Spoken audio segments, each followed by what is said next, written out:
Free popcorn for everyone, right? Pardon me.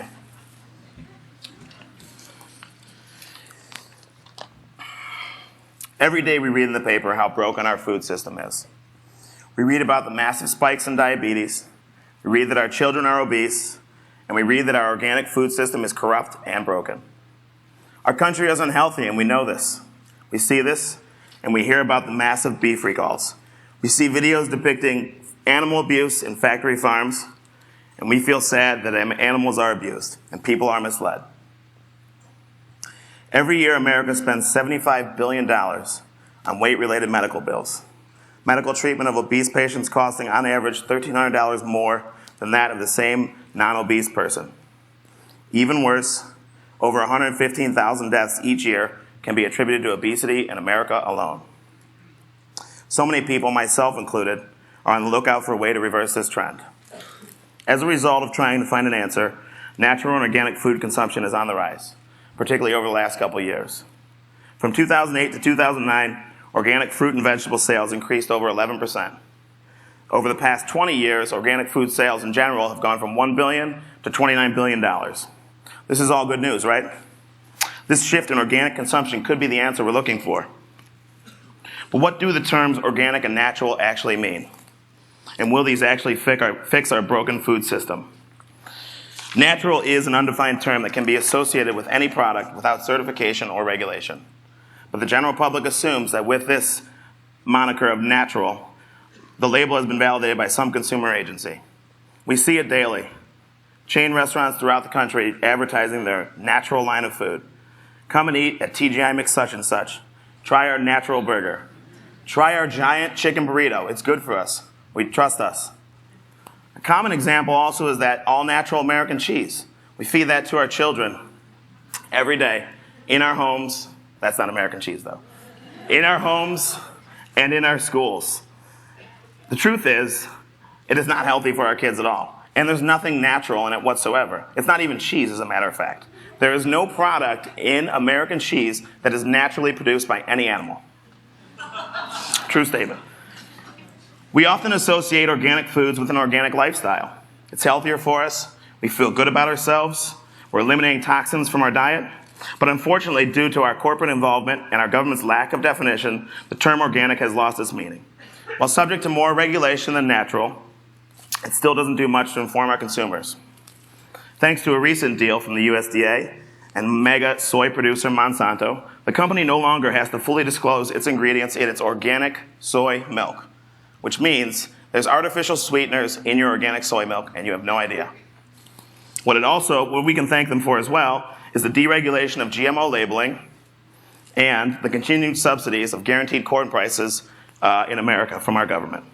But those are other TEDx talks. I'm not going to get into that today.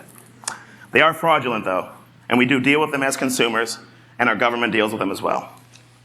So what is it that we can do to combat this unhealthy state in which we find ourselves? The answer, our answer, I think, lies in another term. Often ambiguous, but one I'm determined to clarify today. Sustainability. Sustainable practices are a way for us to counteract this poor reality of government oversight, while at the same time fostering true change in consumers and, more importantly, in businesses. In the restaurant, sustainability means conscious consumptions as a means to sustainable ends. Conscious consumption to mean sustainable ends. The goal is simple for us at the restaurant. Buy as much as locally as we can and utilize every bit of that plant, animal, and food source. It's the practice of working with farmers to find local foods and bring them to the restaurant. Use every bit from top to bottom and make sure that they're sourced properly. A lot of other chefs that I know buy hundreds of pounds of bones every week. That is so that they can do the exact same recipe for soups, stocks, and sauces the same way every week. We at the Greenhouse Tavern don't consider ourselves a bone-buying restaurant. What we do is we use whatever bones are left over from animals that we have or the surplus from our farmers to craft our stocks. Or even better, we use a broth called brodo, which is yesterday's pasta blanching liquid, simply fortified with vegetables. We push for healthier foods that we buy at grocery stores. Yet when we go out to eat, we don't question where the food comes from on our plate. Hold the chef and the restaurant accountable. We're paying for more than just our dinner checks. We're paying for our health, our future, and our overall well-being. Ask where they get their beef, pork, and lamb. Find out how and where their vegetables are grown. One of the biggest issues keeping this movement from really gaining industry-wide traction is the lack of pressure on restaurants from diners to think about sustainable options. Consider how much thought you put in your day-to-day activities. You take the time to find organic alternatives at the grocery store. You take the time to recycle glass, plastic, and paper. You compost. You upcycle cloth bags as shopping bags. And you sure as hell don't use styrofoam. We need to start thinking for ourselves and asking these big questions out loud. I know that tomatoes are not in season in Ohio until around midsummer. So how do they get on this menu in January? Where do they get these tomatoes? Does this restaurant care enough to find farmers who treat their animals humanely and with respect? Chances are if you're eating in a restaurant that's serving Chilean sea bass or any other endangered or protected species, they don't give a shit about our environment. Thank you. These are my kids on screen too. Take a family field trip and actually go visit the very place your food comes from. We have pictures in our restaurant right now of the farms and the animals we will be serving in the spring and summertime. I can visit these farms. I know these farmers on a first-name basis, and I know the quality of life these animals live. I'm keeping the pressure on my farmers to act socially conscious. This popcorn, this might be difficult for me, right here.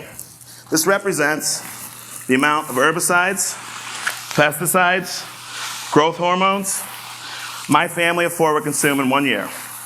They always have popcorn on the flyer. Don't worry about this. Still going.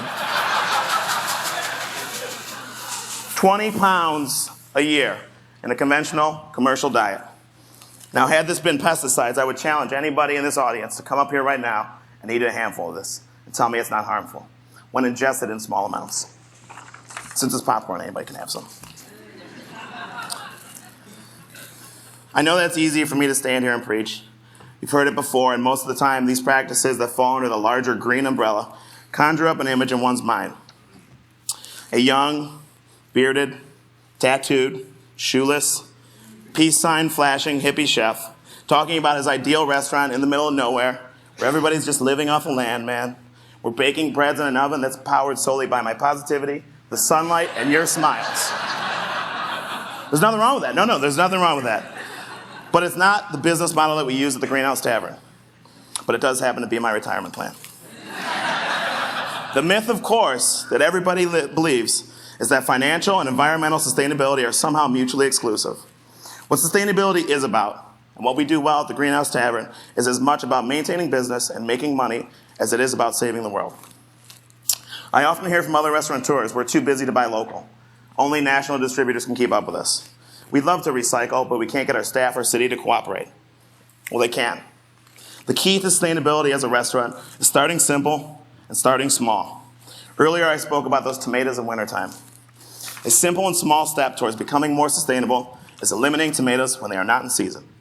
Seasonal buying and seasonal menus. This means if you're a restaurant located in an area that actually has growing seasons, you cook accordingly. You change your menu weekly like we do at the tavern, and then you're always in the season, on the season. Right now we're featuring some of the most beautiful products from Ohio's springtime. Ramps, peas, fiddlehead ferns, morels. I'm not cooking for you guys today. But those are all delicious things, and they're things that you need to showcase.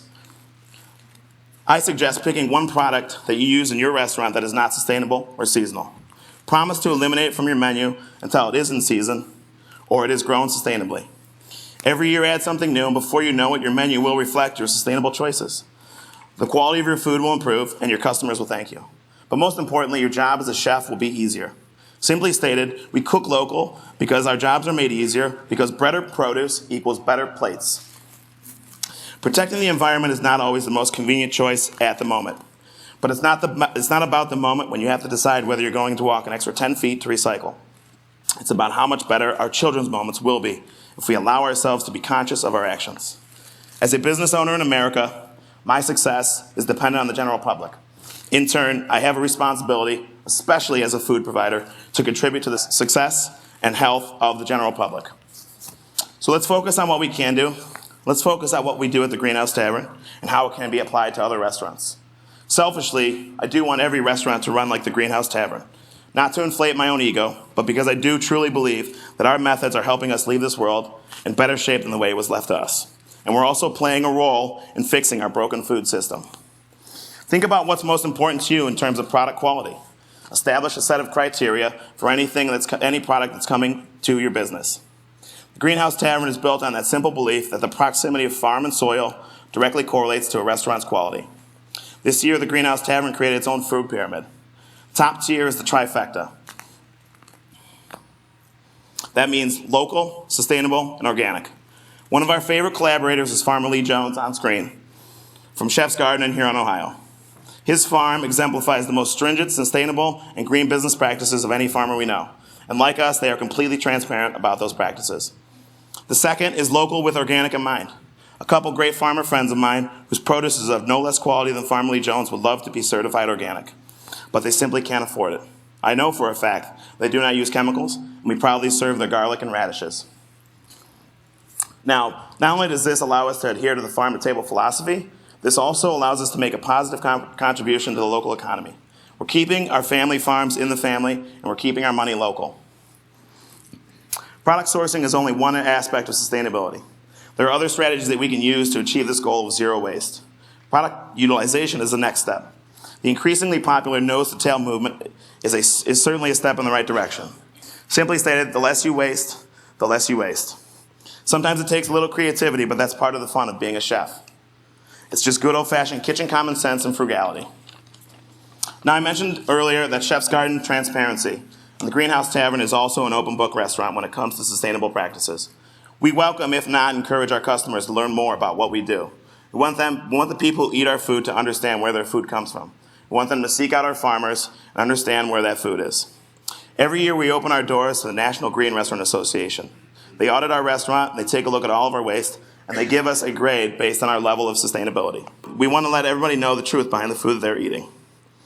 But could you imagine if every restaurant in this country thrived to be more sustainable?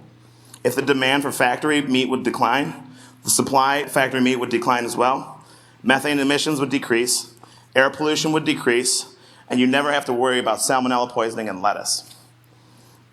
The Mahatma Gandhi said, "Be the change you wish to see in the world." And the sustainability actualizes this philosophy. The successful civil rights and feminist leaders of the last century strongly believed in the power of this idea. The idea that change can only come about if you are willing to live your life in accordance with these principles. This is the Greenhouse Tavern.